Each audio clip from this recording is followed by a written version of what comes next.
এবার বিলাসবহুল বাড়ি, তার বাড়ির ভেতর বিলাসবহুল জিনিসপত্র দেখাবো। আসলে এ বাড়ি যে সে কারণ নয়, এ বাড়ি কোনো নেতা মন্ত্রীর নয়, এ বাড়ি কোনো ফিল্ম স্টারের নয়, এ বাড়ি এক চোরের। ওই যে বলেছিলাম নোদাখালীতে চোর মাচায় শোর, সেই শোর কত বেশি তা আপনারা ছবি দেখেই বুঝতে পারবেন। বাড়ির ছবি দেখছেন, বিলাসবহুল বাড়ি, সে বাড়ির নকশাই আলাদা। চুরির অভিযোগে হাওড়ার রাজপুর থেকে পাকড়াও, তারপর পুলিশের জালে অভিযুক্ত অমিত দত্ত। নোদাখালীর ভেটকাখালীতে চোরের প্রাসাদ। অমিতের বাড়িতে তল্লাশিতে গিয়ে পুলিশের চোখ কপালে। সমীর প্রতিনিধি রয়েছেন আমাদের সঙ্গে। সমীর, আমাকে একটা বিষয় বলো, যে এই যে পুলিশের জালে ধরা পড়লো চুরি করতে গিয়ে, কি চুরি করতে গিয়েছিল সে? মানে অভাব তো তার কিছু নেই, তার যা বৈভব আমরা দেখছি।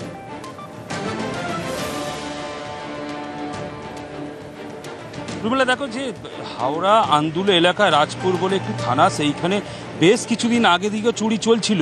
তারপরে এমনই একটা জায়গায় চুরি করতে ঢুকেছিল, চুরি করতে ঢুকে হাতে নাতে তাকে ধরা হয়েছে।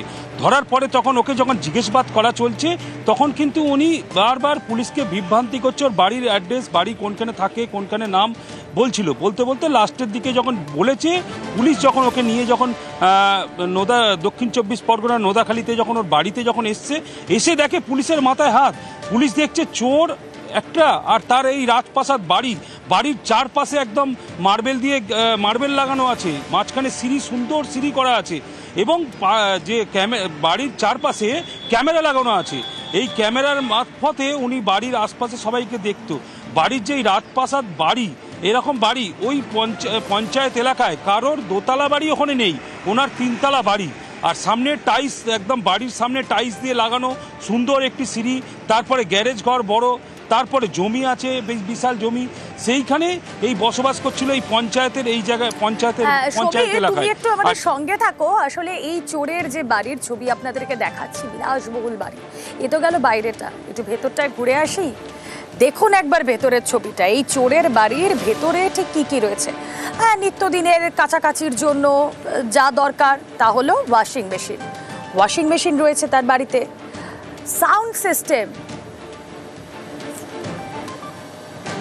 সাউন্ড সিস্টেম রয়েছে 5.1। এখন যে ছবি আপনারা দেখছেন তা হলো ট্রেডমিল। বাড়ির ভেতরে একেবারে শরীর চর্চা করার মেশিনপত্র এই চোর সে রেখে দিয়েছিল।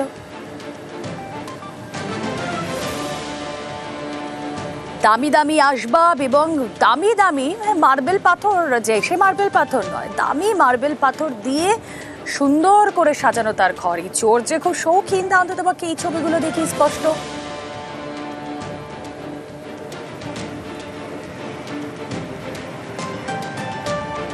দেখুন একবার সেই বাড়ির ছবি, চোরের প্রাসাদের ছবি। ওই যে আপনাদেরকে বলছিলাম ওয়াশিং মেশিন, ফ্রিজ, এগুলো তো নিত্য প্রয়োজনীয়, এখন সকলের বাড়িতেই থাকে। কি নেই এই চোরের বাড়িতে? ঝাড়বাতির ছবিটা একবার আপনাদের দেখাবো, যে ঝাড়বাতি লাখের ওপর তার দাম। সাউন্ড সিস্টেমের কথাও আপনাদেরকে বলছিলাম, সেই সাউন্ড সিস্টেম বিলাসবহুল, প্রচুর টাকা খরচ করে এই সাউন্ড সিস্টেম নিজের বাড়িতে বসিয়েছে সে। ঝাড়বাতির কথাও বললাম আপনাদের, দেখুন ঝাড়বাতির ছবিটা, লাখের ওপর দাম এই ঝাড়বাতি। Washing machine, sound system, modular kitchen, air cooler, ঝাড়বাতি, দামি আসবাব, বিলাসবহুল বেডরুম, কি নেই এই চোরের রাজপ্রাসাদে?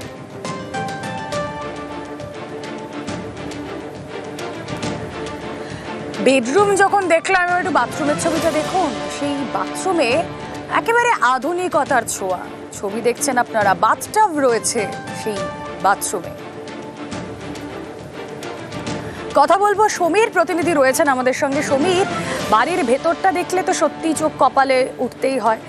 এর আসল পরিচয় আসলে এখনো পর্যন্ত আমরা যা জানতে পেরেছি চোর, কিন্তু এই যে ঝাড়বাতি, ওয়াশিং মেশিন, বিলাসবহুল তার জীবনযাপন, ট্রেডমিল, এগুলো কি ওই চুরির পয়সায়?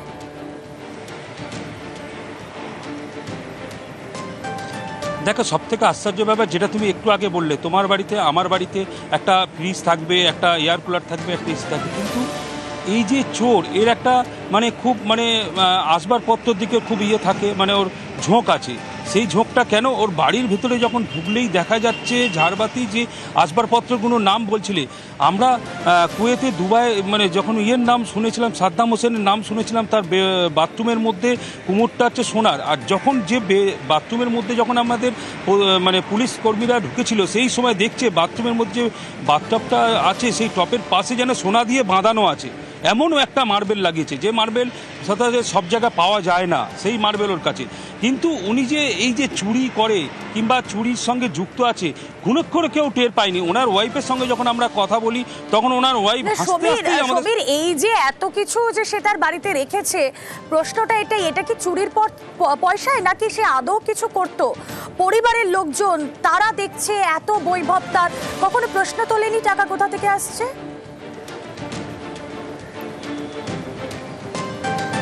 দেখো, পরিবারের লোককে যখন এলাকার লোক একবার জিজ্ঞেস করেছিল পরিবারের লোককে, তখন বলেছে আমার মামার বাড়ি মহেশতলায় যে মামার বাড়ি, সেখানে জমি জায়গা বিক্রি করে আমরা এসব করেছি।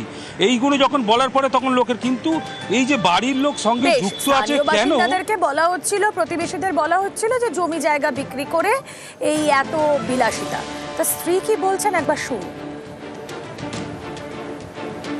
কি ঘটনা হচ্ছে আমি জানি না, কিন্তু আপনারা এসে বিরক্ত করছেন। এটা অন্য যে থানায় গিয়ে করলে বেটার হবে। ছেলেপুলে নিয়ে থাকে উঠছে যে একটা মানে চুরির ঘটনার একটা অভিযোগ উঠছে যে হাওড়া রাজাপুর থানা। আমরা বলতে পারবো না কি হচ্ছে না হচ্ছে, সেটা আপনারা যান গিয়ে ওখানে গিয়ে জিজ্ঞাসা করেন। পুলিশ কর্তারা কি ওখান থেকে ওই থানা থেকে এসেছিল? এখানে এসে বিরক্ত করবেন না, বারবার এসে যা বলার ওখানে থানা থেকে খোঁজ নিয়ে।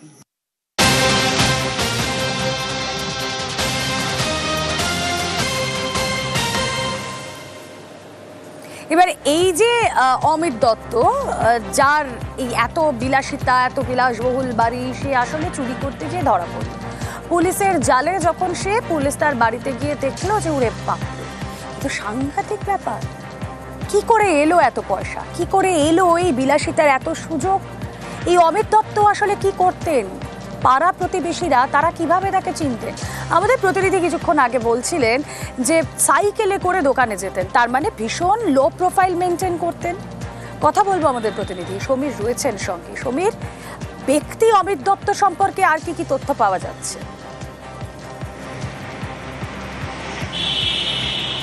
হ্যাঁ, দেখো, যেটুকানি স্থানীয় সূত্রে জানা গেছে এবং পুলিশ সূত্রে জানা গেছে, যেটা স্থানীয়রা বলছে, ঠিক 14 বছর আগে মহেশতলা থেকে গিয়ে নোদাখালী এলাকায় বাড়ি জায়গা কিনে 10 কাঠা জমি জায়গা কিনে সেই 10 কাঠা জমির মধ্যে একটি টিনের ঘর করেছিল। সেই টিনের ঘর করে ওখানে থাকার পরে ধীরে ধীরে আচমকাই এই 1-1.5 বছরের মধ্যে 3তলা বাড়ি করেছে। চোরের যে অমিত বাবু আছে, সে অমিত একটা খুব শখ ওনার আছে, কুকুর পোষা, বিড়াল পোষা, তারপরে ধরুন হাঁস মুরগি, যে একটা